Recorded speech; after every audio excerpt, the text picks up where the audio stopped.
when I watch Groundwater Talk Live, I go to the Academy.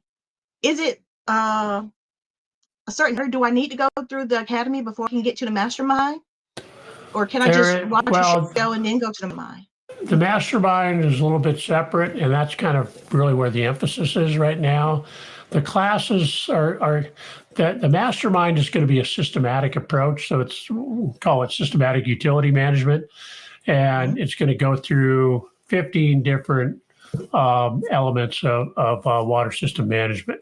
The Groundwater Academy is more a la carte type classes. So some are recorded, some are live, and that's part of it. And like I say, it's designed for water system operators and managers.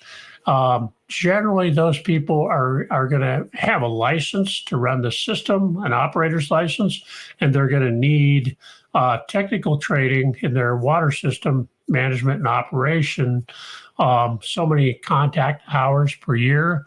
And that's what that's designed to do, is fulfill that.